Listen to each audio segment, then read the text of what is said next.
السلام علیکم ورحمۃ اللہ وبرکاتہ۔ اعوذ باللہ من الشیطان الرجیم، بسم اللہ الرحمن الرحیم۔ ومنهم من عاهد الله لئن آتانا من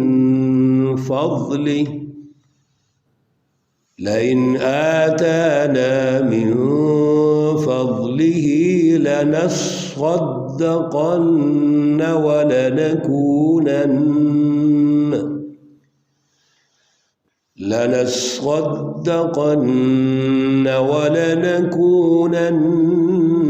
من الصالحين۔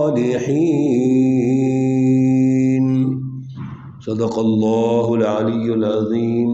اللہم صلی علی سیدنا ومولانا محمد النبی الأمی وعلى آلہ واصحابہ وبارک وسلم وصلی علیہ۔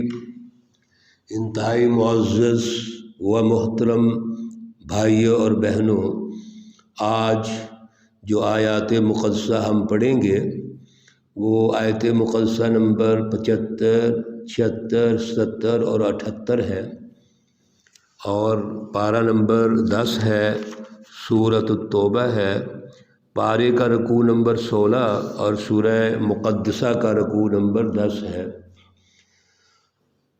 گزشتہ جو درس ہوا تھا اس میں اللہ رب العزت نے منافقین کی مزید جو کارستانیاں ہیں وہ واضح فرمائی تھیں، ہماری ٹریننگ اور تربیت فرمائی تھی، اور سب سے بڑی بات کہ منافقین کا یہ جو مائنڈ سیٹ ہے کہ وہ جھوٹی قسمیں اٹھاتے ہیں اور قسمیں اٹھا کر وہ کوشش کرتے ہیں کہ اعتماد میں لیں، یہ ان کا مائنڈ سیٹ بڑا خطرناک ہے کہ وہ جھوٹ بھی بولتے ہیں اور اس پہ قسمیں بھی اٹھا لیتے ہیں۔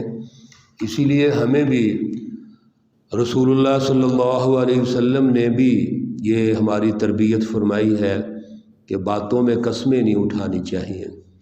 بعض لوگوں کی عادت ہوتی ہے وہ سودا بیچنے میں بھی قسمیں اٹھائیں گے، کسی سودے کی تصدیق کے لیے قسم اٹھا لیتے ہیں، یا ہم چھوٹے چھوٹے معاملات میں بھی قسم اٹھا لیتے ہیں۔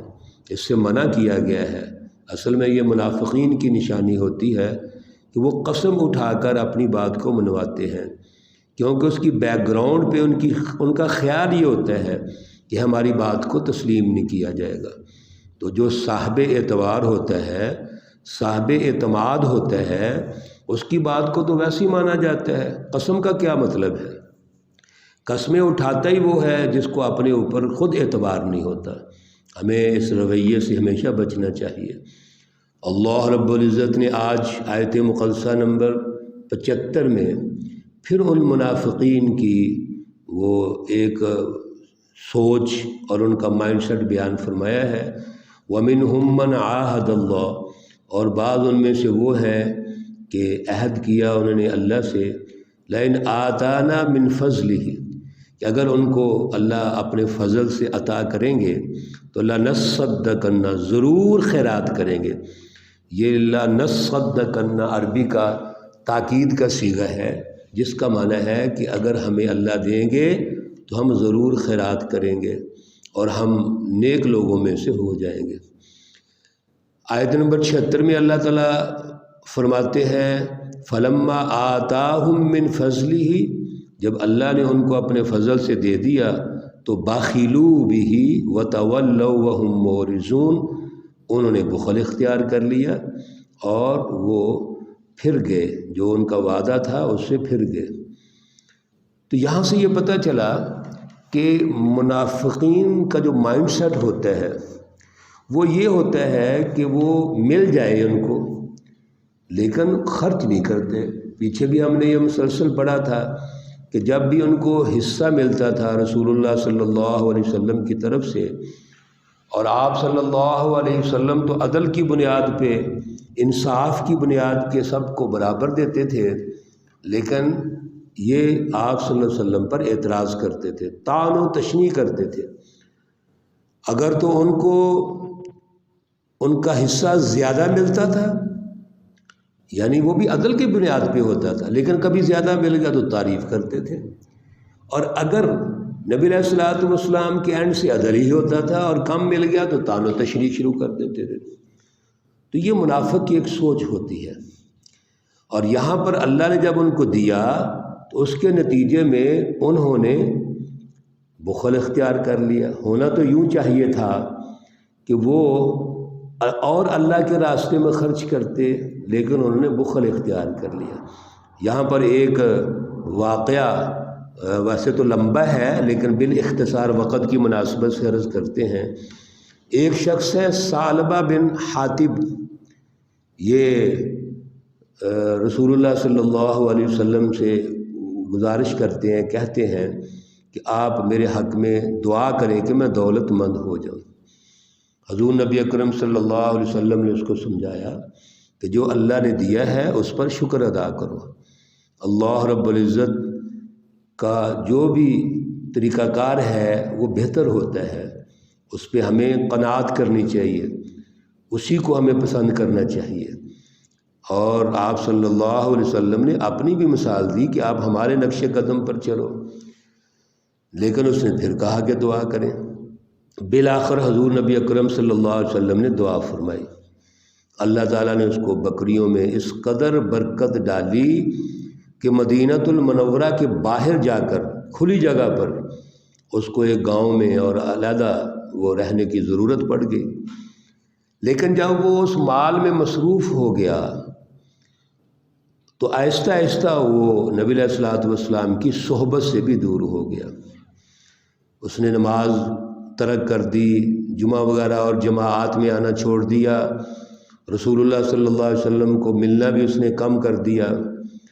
کچھ دنوں کے بعد حضور نبی اکرم صلی اللہ علیہ وسلم نے زکوٰۃ وصول کرنے کے لیے ایک محصل کو بھیجا کہ آپ زکوٰۃ لے کے آئیں، اور اس نے آگے سے زکوٰۃ دینے کی بجائے یہ کہنے لگا یہ تو جزیہ کی طرح ایک طریقہ کار ہے، یعنی زکوٰۃ جزیہ کی بہن ہے، اور یہ کیا طریقہ کار ہے؟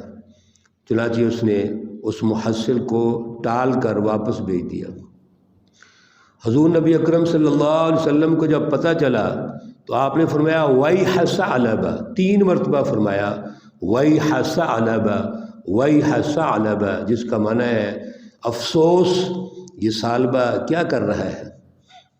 چنانچہ جب اس کے رشتہ داروں نے اس کو بتایا کہ نبی علیہ الصلوۃ والسلام نے یہ الفاظ بھی ارشاد فرمائے ہیں اور آپ صلی اللہ علیہ وسلم نے اس کو ناپسند کیا ہے، تو وہ زکوٰۃ لے کر نبی علیہ الصلوۃ والسلام کے پاس حاضر ہوا، لیکن چونکہ اس کی منافقت واضح ہو چکی تھی، حضور نبی اکرم صلی اللہ علیہ وسلم کو باقاعدہ اللہ کی طرف سے بتا دیا گیا تھا، جب وہ زکوٰۃ لے کر آیا تو آپ نے اس کی زکوٰۃ لینے سے انکار کر دیا، آپ نے منع فرما دیا کہ اس سے زکوٰۃ وصول نہیں کی جائے گی۔ وہ بہت اس نے واویلا کیا، شور مچایا، لیکن آپ صلی اللہ علیہ وسلم نے زکوٰۃ وصول نہیں کی۔